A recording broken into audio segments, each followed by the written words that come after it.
Hello guys, this is group number 3 and we will discuss about taking care of one's health. Alam naman natin ngayon, lalo na ngayon sa panahon ng pandemya na ating nararanasan, napaka-importante talaga na pangalagaan natin ang ating mga sarili, lalo ng ating mga kalusugan because health is the number one priority nowadays. So in this discussion, we are going to talk about the stressors and responses, the source of coping, the social and cultural dimensions of stress, and taking care of the self, the need for self-care and compassion. Good day everyone. Today we will be discussing about the stressor and responses. We know that in fulfilling one's goal, obstacles get in the way and the surrounding condition becomes unfavorable. Then stress is very much of an invitation. Whether we like it or not, stress always happens to us and it is normal. Hindi naman lahat ng gusto natin makukuha agad ng madali. Usually, maraming balakid or factors na naghihinder dito. Ayon nga kay Humphrey and Bowen, they describe stress as any factor that makes adaptation to an environment difficult for the individual to maintain a state of equilibrium between himself and the environment. So kahit ano talagang pwede maging cause ng stress, tulad ng tao, pera, or unexpected na pangyayari, kaya tayo na lang ang mag-a-adjust. We need to be strong and responsible since it includes physical and mental response to meet the demands of the stressful events. On our next slide, we have stressor. Sunrock defined stressor as events or conditions that put a strain on the individual. These are situations that are experienced as perceived as threat to one's well-being or position in life. Kumbaga, ang stressor ay ang nagtitrigger sa atin. Pwedeng tao, pwede rin pangyayari, or kahit yung mga alaala na lang na di na may babalik, pwede rin maging stressor yon. There are two broad categories of stressor. According to the Center from Study of Human Stress, these are psychological stressor and physiological stressor. When we say physiological or physical stressor, those that put a strain on the body. Like for example, sobrang init ng panahon. Siyempre pagpapawisan tayo ng sobra kahit kakatos pa lang maligo. Ganon. Okay, another example is kung may masakit tayong nararamdaman sa katawan. Unconsciously, nagkakos din to ng stress sa atin. Next is psychological stressor. These are events, situation, individuals, comments, or anything we interpret as negative or threatening. Sa psychological stressor naman, pwedeng pangyayari or tao ang main cause of stress. Example is, if we were not able to review our notes before the exam, syempre diba nakaka-stress talaga yun, lalo na kung major exam. And another example is kung nakita natin yung may utang sa atin na hindi pa rin binabayaran, pero imbis na magbayad, lumiko ng daan at chinismis ka pa na nang gigipit daw, lahat naman ata tayo may stress bigla pag nangyari yon. Moreover, scientists are now proposing that stressor can be further divided into absolute stressor and relative stress. Absolute stressor, those to which everyone exposed would interpret as being stressful. These are objective stressor that are universal. Kumbaga, in general to, lahat nakaka-experience. Lalo na pag may bagyo, lindol, or tsunami, na-experience na nitong lahat. Next is relative stress. Relative stress are those to which only some person exposed would interpret as being stressful. These are subjective stressor that cause different reaction in different people. Kung ang absolute stressor ay in general, kabaliktaran naman ito ng relative stress.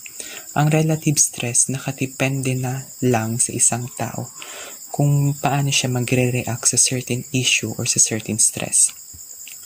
Pwedeng, kunwari, si student A di masyado stress sa pag-drawing, pero si student B nai-stress dahil hindi siya ganun kagaling mag-drawing. And that will be all. Thank you for listening to me. I hope you learned something.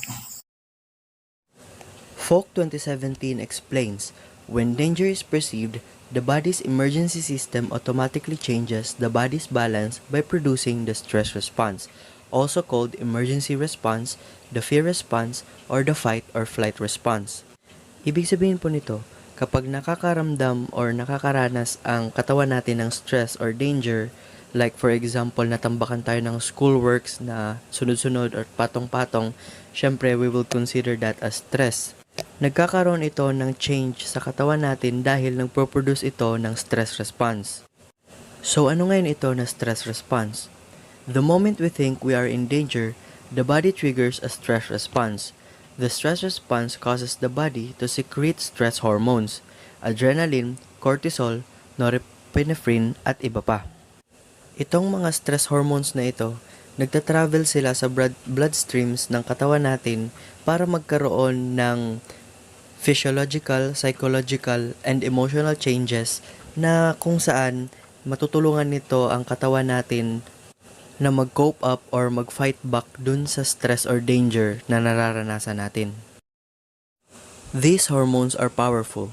That is why they can quickly bring about the intended emergency readiness changes. Because stress hormones travel to many target locations in the body, the stress response causes many physiological, psychological, and emotional changes, such as energizes the body, heightens our awareness of and reaction to danger, elevates heart rate, changes in breathing, stimulate nervous system, heightens senses, tightens muscles, changes stomach and digestive function, changes brain functioning, constricts blood vessels, and changes blood flow. So, ito yung mga ginagawa ng stress hormones na pinoproduce ng katawan natin kapag nakakaramdam tayo or nakakaranas ng stress or danger sa paligid natin. Now, let's discuss this number 2, the source of coping that truly help people adjust to stressful events while helping them maintain their emotional well-being. Stress is a negative experience, usually accompanied by emotional, physiological, cognitive, and behavioral adjustment. Coping, according to Lazarus Folkman, 1984, is a process of attempting to manage the demands created by stressful events that are appraised as taxing or exceeding a person's resources. Among the coping resources to improve the ability to manage stressful events and better health outcome include optimism, personal control or mastery, self-esteem, and lastly, social support. These are objective stressors that are universal. Example, earthquakes, a tsunami, or events of the September 11, 2001. Optimism refers to the outcome, expectancies that good things rather than bad things will happen to the self. Shar et al. 1994.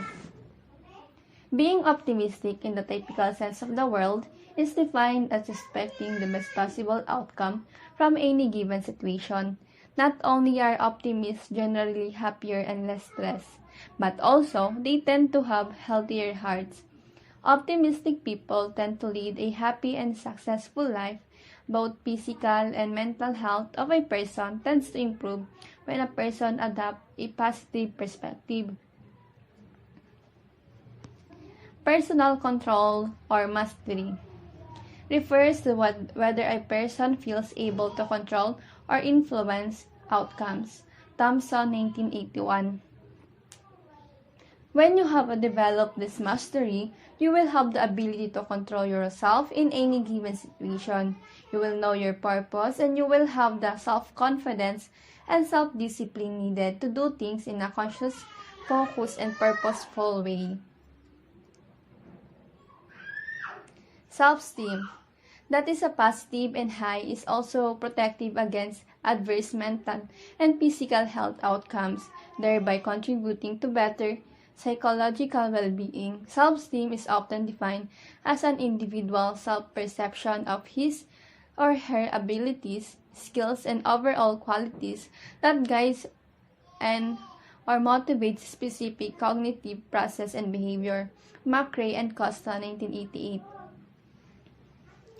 It is important because it heavily influences people's choice and decision.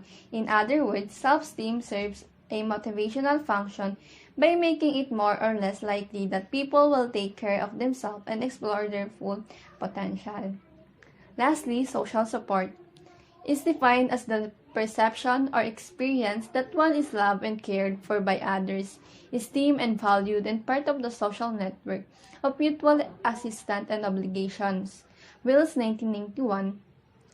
Having friends and other people, including family, to turn to in times of need or crisis to give you a broader focus and positive self-image. Social support enhances quality of life and provides a buffer against adverse life events. The social and cultural dimension of stress. No one could expound Filipino stress than Dr. Michael L. Tan, a Filipino medical anthropologist. He is graduated from University of the Philippines at meron siyang article na sinulat entitled Stress and the Filipino. Stress is mediated through culture, from the very nature of stressors, to the ways we respond to the stress. Understanding this local context might help us develop more culturally appropriate and therefore more effective ways to deal with stress. Local context ay maaaring makatulong upang bumuo ng naaangkop sa kultura at epektibo upang harapin ang stress. Culture adapts to circumstances, and we are only one of many countries with large dense population that have learned to live with the maddening crowds, complete with the noise. While we enjoy noise, we're quite sensitive to olfactory assaults. Filipinos will claim some odors are so bad they cause a stomachache.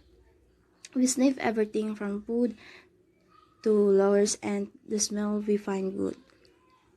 Kung napapansin natin, mas dumadami ang populasyon dito sa Pilipinas na nagdudulot ng stress sa atin dahil sa mga basura na nakakalat gawa ng tao. Marami si atin ang nagkakasakit, katulad na lamang ng nabanggit dito sa article ni Dr. Michael Tan ay ang stomach ache. Ano-ano nga ba ang mga sanhi ng stomach ache? Ito ay nagdudulot sa atin ng pinsala sa kalusugan dahil na lamang sa mga polusyon na ating nalalanghap. Sa tuwing lalabas tayo ng bahay, we sniff everything. Kaya habang tumatagal, nagiging panganib ang ating mundo. Katulad ngayon na pandemya, marami sa atin ang naaapektuhan sa pag-aaral, trabaho at iba pang bagay na may kinalaman sa pakikipag-socialize.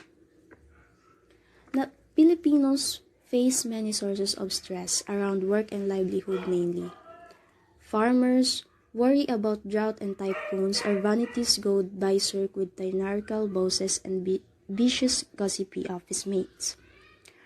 Rural or urban, we will face the stresses of family, extended. Filipino family can be stressful too with all its obligations. Overseas workers have a particularly difficult time with all the expectations family members have back home. The poor migrants who go from impoverished rural areas to work in big cities face even greater stress from family relations, who can easily contact their now rich urban cousins for a share of the pittance this earn in the city. So, ayon kay Dr. Michael Tan, tayong mga Pilipino ay higit na naharap sa maraming sitwasyon na nagdudulot sa atin ng stress.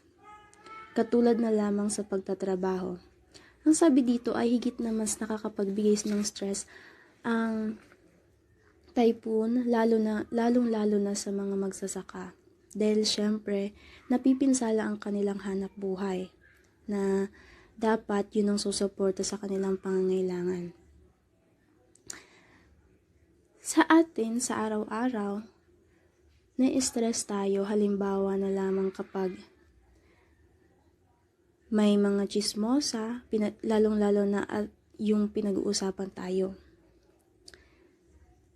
We warn people about excesses as a cause of illness, and that includes excessive emotion generated by stress. The word dalamhati is a graphic describing an inner sadness from the way malay dalam, inside and hati, the heart of the liver, believed to be seats of our emotions that slowly consume the person.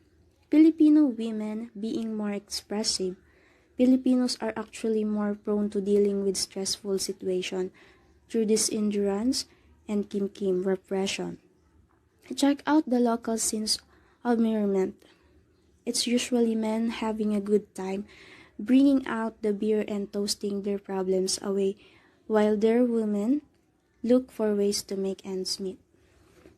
Nabanggit dito na women being more expressive that actually prone to dealing with stressful situation.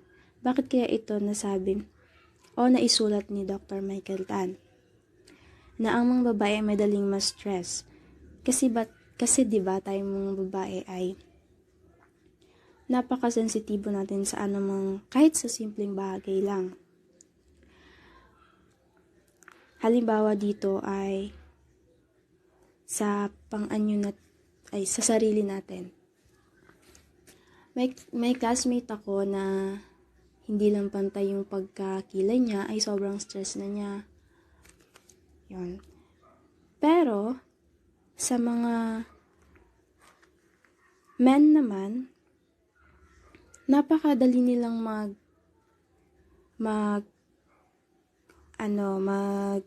alis ng stress nila. Having a good time, bringing out the beer, and toasting their problems away. Yan, hindi nila masyadong dinidibdib yung mga bagay-bagay na hindi naman kailangang maging stress.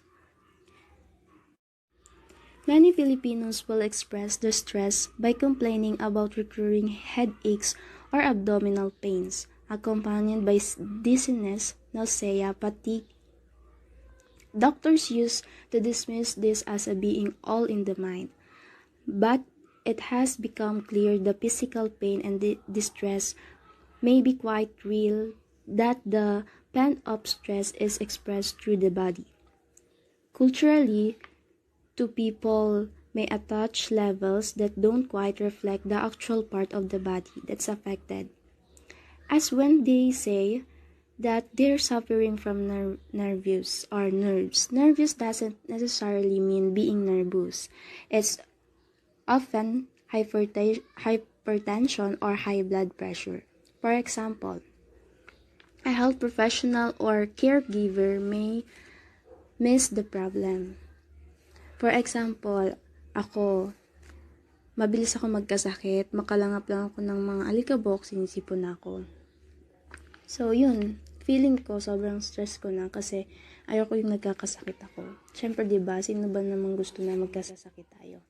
So, napaka-realistic nito at na itong sinulat ni Dr. Michael Tan na article kasi nakaka-relate tayo sa mga bagay-bagay na nandito sa article na to. Then, there's the headaches or abdominal pains accompanied by dizziness, nausea, fatigue. Doctors used to dismiss this as a being all in the mind, but it has become clear the physical pain and distress may be quite real, that the pent-up stress is expressed through the body. Culturally, two people may attach levels that don't quite reflect the actual part of the body that's affected. As when they say that they're suffering from nerves. Nervous doesn't necessarily mean being nervous. It's often hypertension or high blood pressure.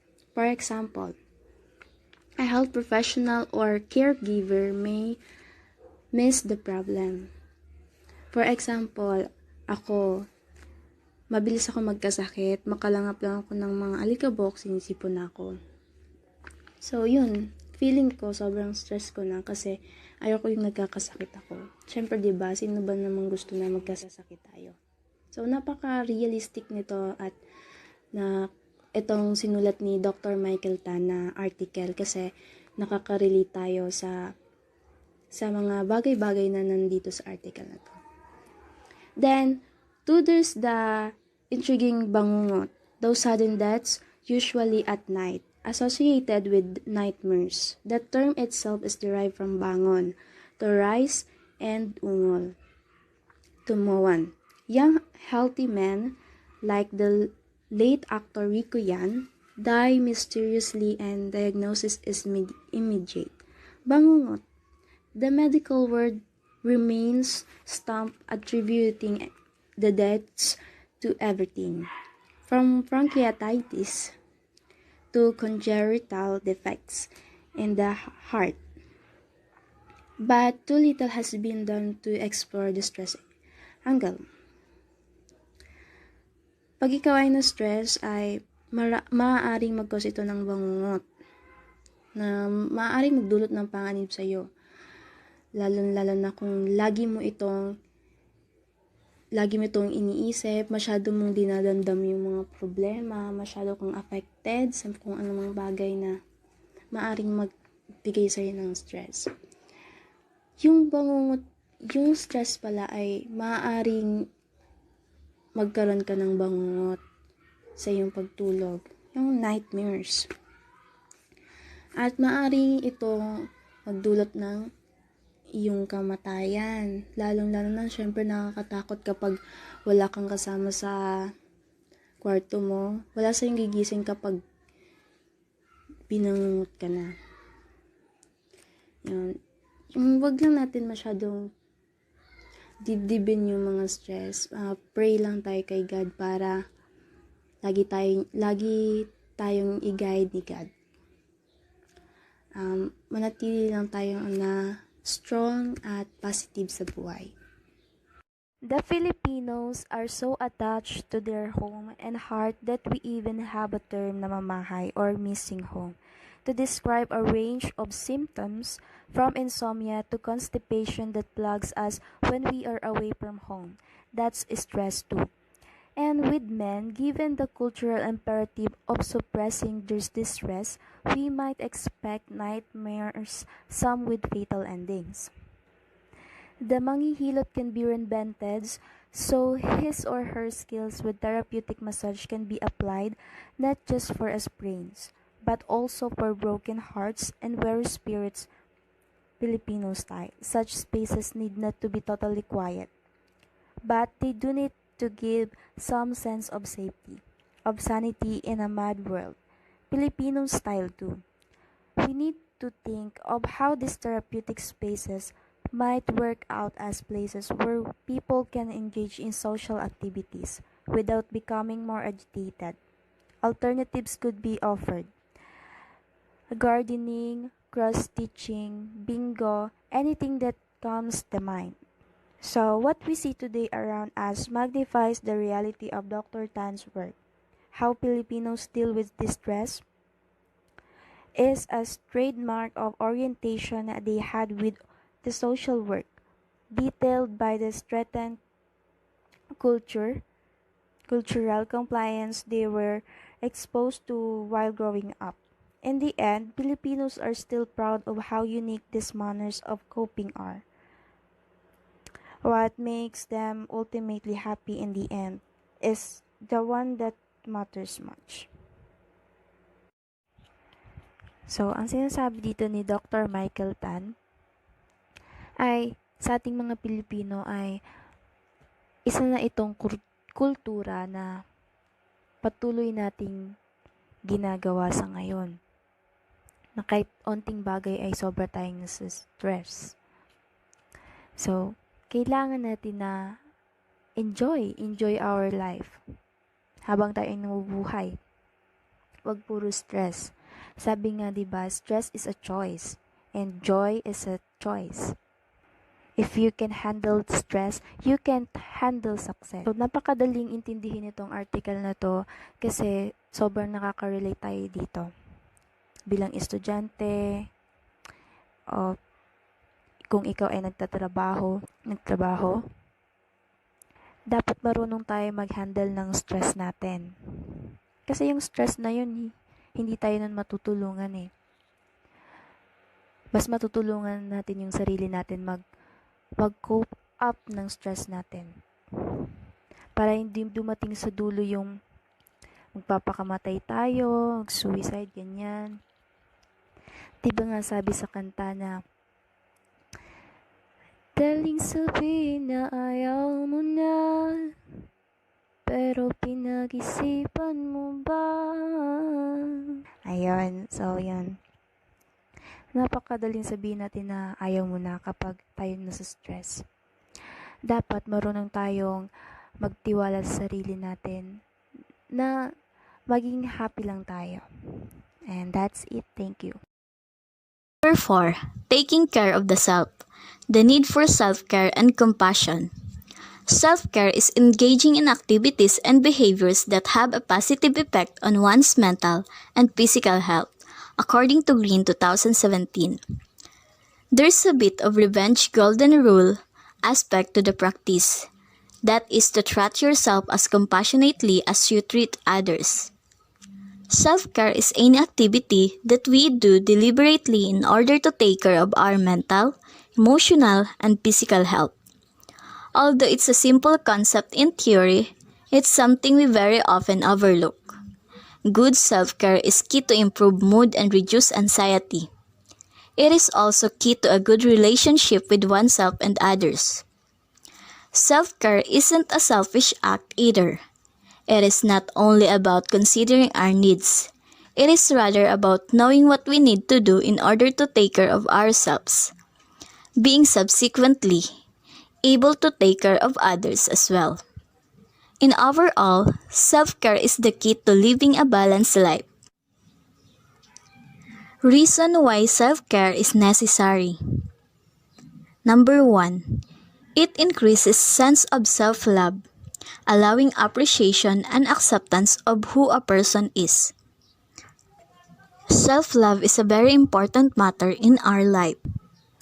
Self-love is not a destination, it's a practice. Self-love is the foundation on which we build a happy life. Without self-love, we have nowhere to put the love abundance that comes to us.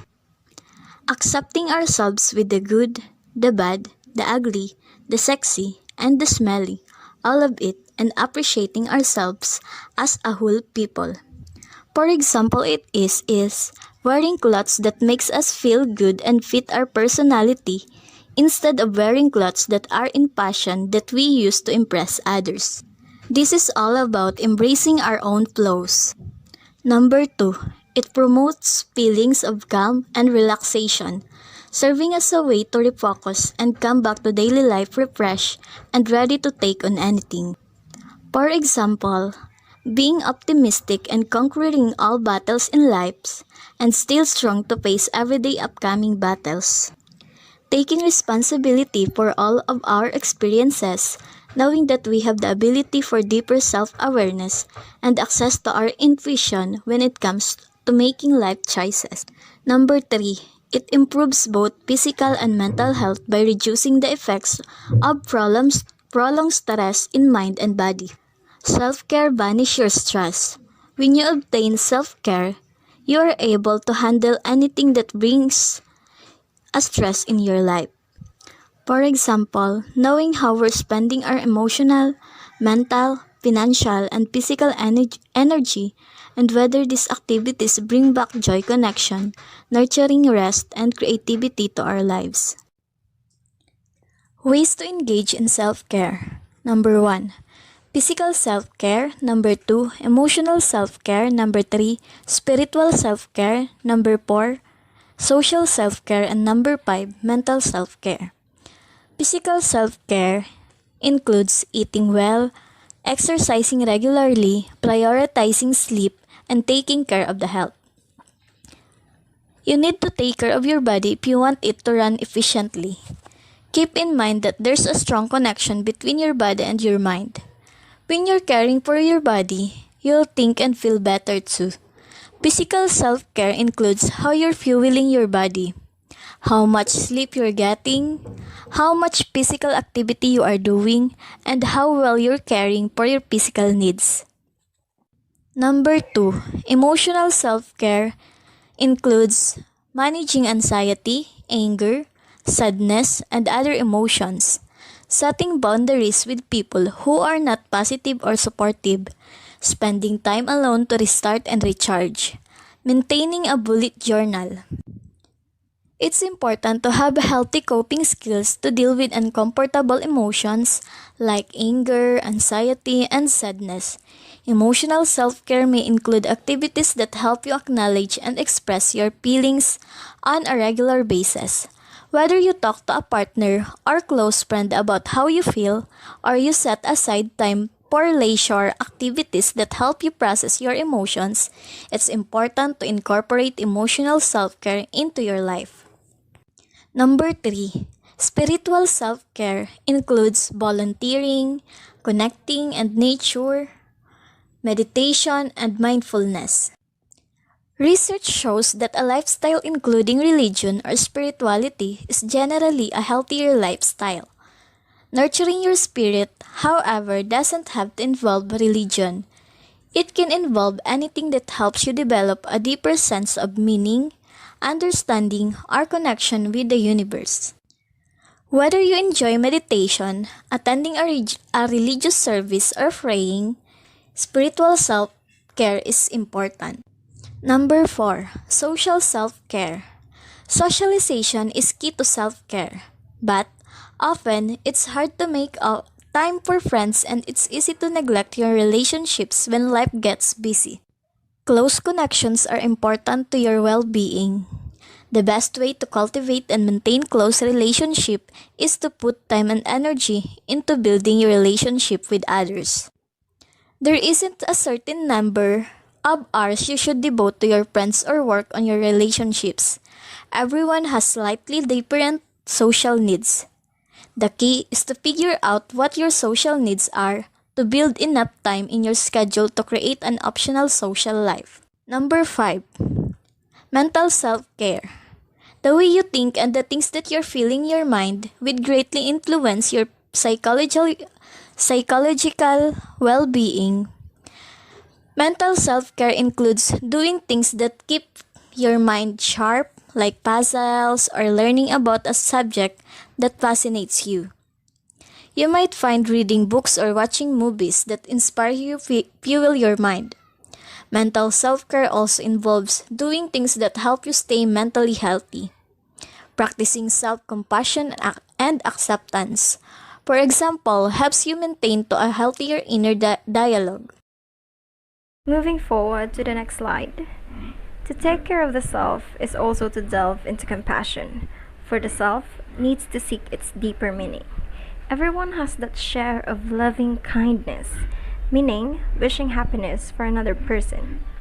Compassion is wishing for that person to be free from suffering. It literally means to suffer together. Among researchers, it is defined as the feeling that arises when you are confronted with another's suffering and you feel motivated to relieve that suffering. Compassion is that feeling we feel whenever we see people suffering and we want to do something about it, to help them on whatever they are struggling into. For example, you see a random child struggling to tie his shoelaces and you see that he's almost near to crying, and then you walk up to him and help him out. That's compassion. On the bigger picture, for example, you found out that your friend is struggling financially and he is selling things to earn money, and the feeling and action that you wanted to help him by maybe finding him customers or helping him to sell things, that is called compassion, because you wish for your friend and for the people to be free from whatever suffering and struggles they're facing. Compassion is not the same as empathy or altruism, though the concepts are related. Empathy is generally our ability to take the perspective of and feel the emotions of another person, while compassion is when those feelings and thoughts include the desire to help them. Empathy is the feeling that you understand and share another person's experiences and emotions, even though you weren't really there or you weren't really involved. For example, you saw on Facebook that your friend's dog or cat have passed away and somehow you feel sad. The sadness you're feeling, even though you weren't really directly involved, is empathy.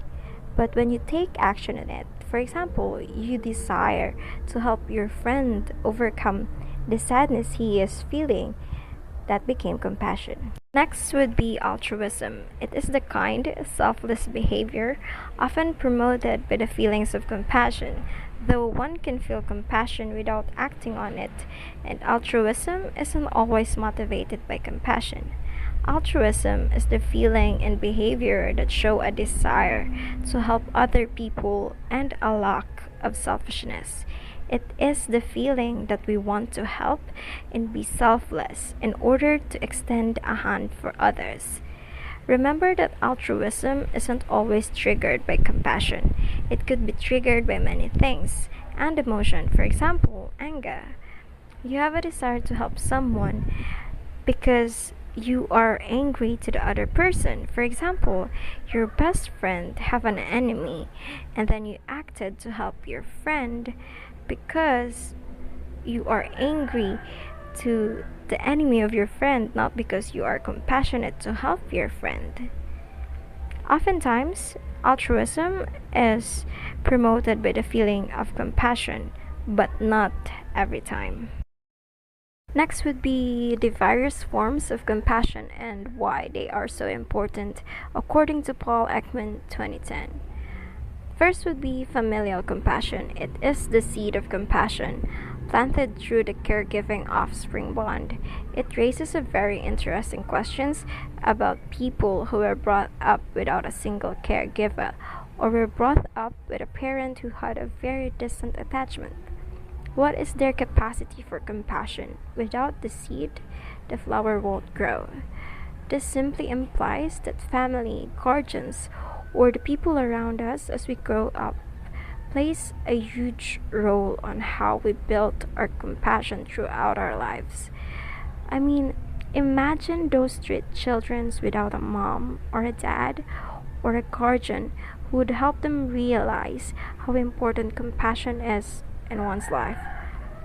If a person grew up with a parent who are very distant, most probably that kid would not feel that there are people who would help him.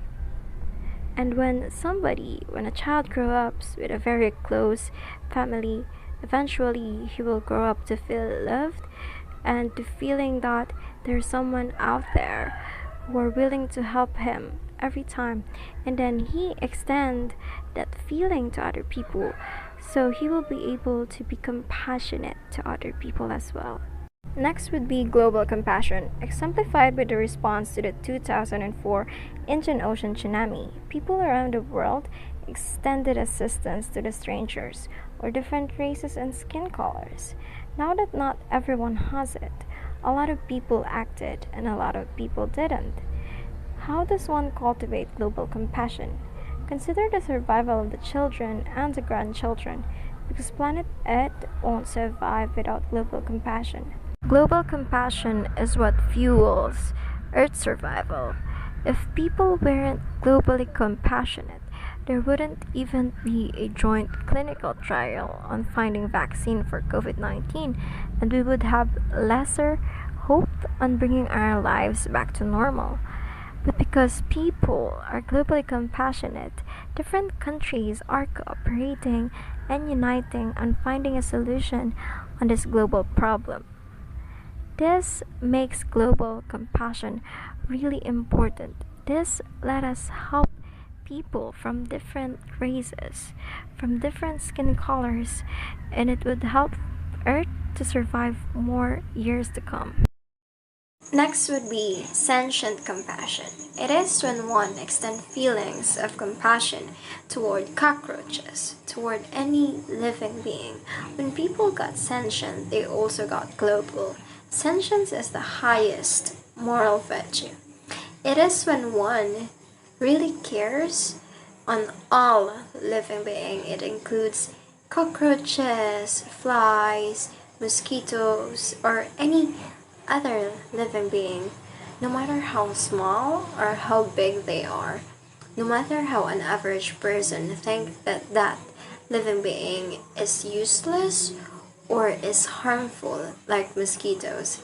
I mean, almost everyone, or maybe every one of us, have once experienced to kill a mosquito, right?